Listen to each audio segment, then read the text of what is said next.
Bom, então na última aula a gente aprendeu a selecionar algumas linhas, tá, do nosso arquivo. A gente definiu então o número de átomos, que era a primeira linha, e depois disso então a gente pegou, ao invés de ler o arquivo inteiro, a gente leu apenas até a linha que interessava a gente. E como que a gente fez isso? Pegando a nossa lista, que era o GEM, que era uma lista em que cada elemento era uma linha desse arquivo, e pegamos da primeira linha, por isso que não tem nada antes do dois pontos, até a linha 25, nesse caso, que era o número de átomos. E por que a gente fez isso? Porque tudo que estava para baixo daquilo lá não nos interessava, como eu já comentei no último vídeo, tá bom? Agora, repare aqui que eu dei o print do número de átomos primeiro, então ele está fazendo o print do número de átomos. Ele tem que ser fora do for, justamente pelo fato de que o for é apenas para eu pegar as linhas da minha lista GEM. Tá? Então, como ele não faz parte da lista, não faz sentido ele ser dentro do for. Se eu colocasse dentro do for, ele iria dar o print a cada linha que ele escrevesse aqui, ele iria junto dar o print do NAtoms. Veja como é que ficaria. Ó, ele daria o print a cada vez. Então tem que tomar cuidado com isso também, porque às vezes o teu programa não está funcionando porque você está colocando algo que deveria ser fora do for, você está colocando dentro do for, ou o contrário, às vezes algo que deveria estar dentro do for, você coloca fora. E aí o resultado ou dá algum erro, ou o resultado, o programa roda, mas o resultado não é o que você esperava, tá bom? Então veja agora aqui que eu tenho, né, primeiro o meu número de átomos e depois cada linha do meu arquivo. Eu vou comentar essa parte do número de átomos porque ele já está basicamente do jeito que a gente quer, porque o que a gente quer é justamente o número de átomos. Agora, eu vou trabalhar com essas colunas. Só que repare numa coisa, o que é esse GEM? Esse GEM ele é uma lista. E o que eu fiz aqui? Selecionei elementos de uma lista, tá bom? Então, para eu trabalhar com essas colunas, cada linha eu vou ter que transformar ela numa lista, e essa lista vai ter os elementos. Cada elemento vai ser o elemento 0 de uma coluna, o elemento 1, o elemento 2, o elemento 3 e o elemento 4 aqui por último. Só que como que eu vou fazer ela virar uma lista? Porque veja bem, se eu der o print no tipo da linha, vocês vão ver que ó, todas elas é string. Porque lembra que eu comentei que quando você define, ou quando você lê o teu arquivo pelo readlines, ele vai gerar uma lista, e essa lista, em cada elemento da lista é uma string, que é a linha, né, do teu arquivo. Então, essa linha, ela é uma string. Só que existe um comando muito útil e muito interessante de quando você está trabalhando com strings, que é o método que toda string tem, que é o split, tá bom? Esse método split, o que ele faz? Ele separa essa tua linha, essa tua string, desculpa. Esse comando split, por padrão, se eu rodar esse comando do jeito que ele tá, ele vai separar por espaços. Então, entre o 11 e o H1 eu tenho um espaço, então ele vai separar isso como dois elementos separados. Entre o H1 e esse primeiro número aqui, ele tem um espaço, então mais um elemento. Veja. Então, olha, eu tenho o 1, o Na, o H1 ele tava, por causa que era... eu tava lendo, ele só tava aparecendo daqui para baixo, mais ou menos, ou acho que do 11 para baixo, né? Que ele tava aparecendo, mas a primeira linha lá era 1, né? Então ele separou 1 do Na dos três números aqui de cima. Por que isso? Porque por padrão ele separa por espaços. Se eu quisesse, né, se eu tô na dúvida, putz, será que é por espaço mesmo? Quero garantir que é por espaços. Eu posso dentro do split colocar um espaço.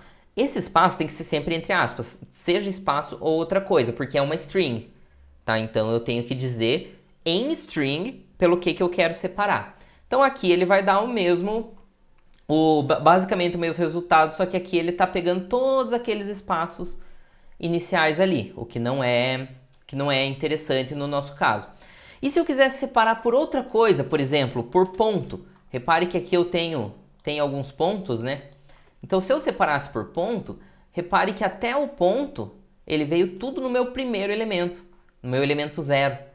Depois do ponto até o próximo ponto, ele veio tudo no próximo elemento, no elemento 1. Então, com esse split, com esse método split, eu posso dizer pelo que eu quero separar. Então, por exemplo, vamos supor que eu tenho aqui, né, uma variável A, e essa variável é oi, vírgula, tudo bem, tá bom? Separado por, ele está separado aqui por underlines, tá? Eu posso fazer um print do meu A, ele vai dar aqui um string só. Só que se eu quiser fazer o split dele, repare que o split ele não separou nada, ele simplesmente transformou isso daqui numa lista, mas essa lista só contém um elemento, porque não tem nenhum espaço ali para ele separar. Mas se eu quiser separar por underlines, repare que cada elemento agora, então o oi é o primeiro elemento, o tudo é o segundo e o bem é o terceiro elemento, né? O elemento 0, 1 e 2, porque eu mandei separar por underlines. Então esse método split, ele é muito útil, tá bom? Quando você tá trabalhando com contextos. Então no nosso caso aqui, eu vou deixar ele separando aqui apenas pelos espaços entre os elementos, né? E o que acontece? No meu arquivo XYZ, como eu já havia comentado, mas talvez vocês não lembrem, vamos relembrar uma coisa. No meu arquivo eu preciso do número de átomos, que eu já tenho, então não vou fazer nada com ele. Eu preciso agora de cada elemento químico, cada átomo e as coordenadas XYZ. Eu não preciso desse númerozinho 1, 2, 3 na frente. Então repare que, da mesma forma que eu separei as minhas linhas, na verdade o meu gen era uma lista. E para eu selecionar as linhas, eu selecionei elementos de uma lista. Da mesma forma aqui, agora minhas colunas. Para cada linha, as minhas colunas são um elemento da minha lista. Então eu vou selecionar as minhas colunas da mesma forma. Então, por exemplo, esse meu primeiro elemento é a minha linha, o meu elemento 0. Então, para eu selecionar esse elemento 0, eu posso simplesmente selecionar ele aqui e ele só vai dar o print do meu elemento 0 dessa lista. Então, vamos ver como é que vai sair. Ó. Ele saiu apenas os números. Ele não vai mais sair agora todos aqueles elementos, porque eu só selecionei o 0. E se eu quisesse selecionar o elemento 1 aqui? Olha, ele só sai os átomos aqui. Ainda não está do jeito que eu quero, mas ele só está saindo os átomos. Então, para facilitar a nossa vida, para eu não ter que ficar escrevendo toda vez line.split, então eu posso fazer o seguinte. Eu já peguei a linha e disse que linha é igual a... Eu disse que minha linha vai ser cada elemento dessa minha lista. Então agora eu posso transformar essa minha linha no linha.split. Então eu posso fazer line igual a line.split. E agora, se eu der o print do line apenas, ele vai dar o mesmo print de antes ali com o split, porque eu transformei meu line no line.split. Talvez vocês já tenham visto em outros tutoriais, alguma coisa assim. No Python, esse sinal de igual, ele não, por mais que muitas vezes a gente fale igual, ele na verdade não tem o mesmo significado de igual, porque senão isso daqui seria falso, porque essa linha aqui é uma string e essa linha aqui, .split, é uma lista, né? Esse sinal de igual significa recebe, então você está dizendo que essa tua variável line vai receber esse valor line.split. Então é por isso que isso daqui não dá erro. O sinal de igual do Python mesmo é 2 iguais, que daí você verifica se é igual ou não, né? Aqui, na verdade, eu não estou fazendo nada com... Eu mandei ele dar o print, mas aqui ele só está verificando se isso é de fato igual a isso, mas não está modificando a minha linha. Por isso que ela voltou a aparecer igual ela tinha aparecido no início, tá bom? Mas isso daqui é só um comentário, não vai ter muita serventia pra gente por enquanto. Então, beleza. Separei agora minha linha transformei ela numa lista, né, separando as colunas aqui. E agora o que eu quero fazer? Eu quero pegar os meus átomos, pegar o meu eixo X, meu eixo Y e meu eixo Z. Tá? A minha coordenada X, Y e Z, né? Então, eu posso fazer de várias formas. Eu posso fazer o print line 0, line 1, porque eu não quero o 0, né? Eu não quero esse número. Line 2 e assim por diante, que daí eu vou pegar o meu elemento e minha coordenada. Ou, se eu quiser, às vezes, deixar mais organizado, lembrando daquela recomendação que eu fiz no último vídeo sobre você deixar o teu código legível, você pode também fazer o seguinte. O meu átomo, então, atom, é igual ao meu line 1. Deixa eu voltar aqui a dar o print apenas no line.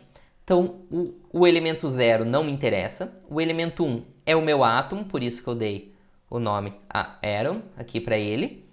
Minha coordenada X é o meu line 2. O line 3 minha coordenada Y e o line 4 é minha coordenada Z. Então, eu posso definir isso aqui, se eu quiser. Não é necessário, tá, nesse caso, mas por uma questão de deixar o código legível, a gente vai fazer isso. Então aqui, 4. Então aqui a única coisa que eu fiz, se eu comentar essa linha, foi definir, né, essas variáveis aqui, atom, x, y e z. Não estou fazendo nada com elas, tá? Então agora eu tenho que dar o print. Então, por exemplo, eu posso dar o print no atom. Posso dar o print além do atom no x, no y e no z. Eu posso dar o print em todos eles. Então, olha, eu dei o print aqui, ele está aparecendo agora apenas as coisas que eu preciso. Com exceção desse meu atom. Lembra que eu comentei que o que eu quero não é esse Na, mas sim apenas o N? Eu não quero esse HCW, mas sim apenas o H? Então, repare que em todos esses casos, eu quero apenas a primeira letra de uma string. Quando você tem uma string, você pode selecionar cada caractere dessa string da mesma forma que você trabalha com listas. Então, como que eu quero essa primeira letra? Essa primeira letra é o elemento 0 no Python. Então, eu vou pegar aqui o meu atom e vou selecionar o meu elemento 0. E agora, olha, magicamente eu peguei apenas o meu N, que é o que eu queria, minha coordenada X, minha coordenada Y, minha coordenada Z. Isso daqui, basicamente, é o que eu preciso para um arquivo XYZ, tá? Porque no meu arquivo XYZ eu vou ter meu número de átomos, tá? A minha segunda linha no meu XYZ é uma linha de comentários, ou seja, é uma linha que eu não vou ter nada, ou eu posso ter alguma coisa escrita, eu posso escrever o que eu quiser, porque é uma linha de comentário, os programas não vão ler essa linha, tá bom? Então, eu posso dar um print aqui, qualquer coisa, tá? Daí agora, olha, eu tenho uma linha em branco ali, não tem nada nessa linha. E agora eu tenho, então, as minhas informações do XYZ. Isso daqui ainda tem um problema. Primeiro, um problema estético, porque eu tenho colunas, essas colunas não estão alinhadas, isso deixa o meu texto feio e ilegível, tá? Alguém que for ler isso daqui não vai ter dificuldade para identificar colunas e tudo mais, então tem esse problema estético. Só que tem um outro problema que os arquivos eles têm um padrão. Então, se eu salvar o meu arquivo do jeito que ele tá, alguns programas podem ler ele, mas outros programas podem dar erro na hora de eu ler esse arquivo, tá bom? Então, no próximo vídeo, a gente vai pegar essa saída agora e vamos formatar essa saída aqui, para que ela fique bem alinhada, bem certinho, para não ter erro na hora de eu ler esse arquivo depois, tá bom?